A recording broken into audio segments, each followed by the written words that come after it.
Jafar not have a song. He does.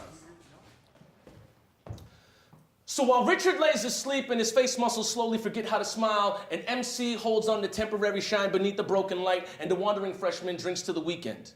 The freshman, pacing against the pavement with a pair of scuffed Asics, caught in between what it means to dress low maintenance and not give a fuck as a fashion statement. Another unsure thing shooting to make it with the accuracy of an unsafe bet. And it's not that he's a good apple gone bad or a Boy Scout who lost his route on a divine quest. He just lost his faith when he found more gain in a blind guess.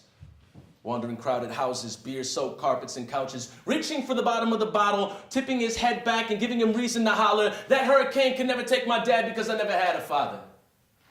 At the speed of anxiety, his time is too fast to be contained by the weekend, so he measures it out by what he'd like to forget until he's drunk enough to scream it. I don't know whether that is or isn't helpful, but you can tell the audience is only there for the beer special. The MC still carries what little temporary shine he can beneath the broken light, squeezing his lungs onto an open mic, running on a gram of sanity and small portion of sorts, since his hip-hop became nothing but heated egos, burning down the mild and short-lived. Discontent in a city cold and dry where people offer peace treaties only with hopes to fight. Sold on hype like malt liquor at the thrift store, and they forgot what they're raising their fist for. But he's not convinced. Moving at the speed of resistance. His time is too fast to be contained by days, so he measures it by words memorized from a page. And then there's Richard, standing over 50 years old and 6 feet tall, a giant absent-minded genius of a chemical engineer for years, able to define the temperatures between us, calculate the unclear, and invent materials that before him had never appeared. Richard patented that shit, man. So when you buy tape from 3M that's strong enough to tow a car, double as medical gauze, and then triple as an emergency condom, and you're like, who the hell is the guy that keeps coming up with this shit? That's Richard. And every time I see him, it gets worse. The brain cells in his brain flow backwards, his memories reverse until he's frozen to a standstill for words. The doctors call it frontal temporal dementia. I call it getting tired of being a genius. And anybody off the street would just tell you that he's getting old. And maybe his time is too fast for his brain to keep up, and all he can measure it by is the memories he'll never get back by the time he wakes up.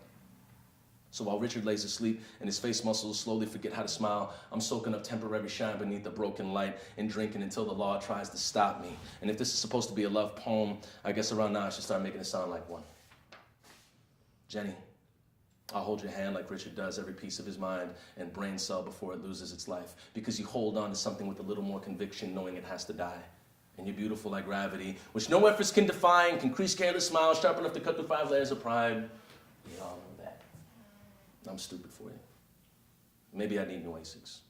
Maybe this is as good as trying to shout a poem through the surface, standing in the basement, and maybe I'm destined to maybe I'm destined to be a letdown just like my dad and end up wherever that hurricane went. I was talking to Richard's wife last summer at a family camp, and she was telling me how they first met down to the angle his hair held the light, and I'm thinking, wow, Richard must have done something right.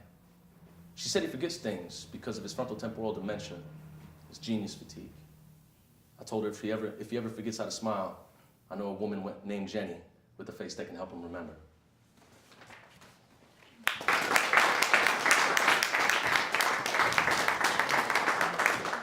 Okay, so this is a rule of thumb.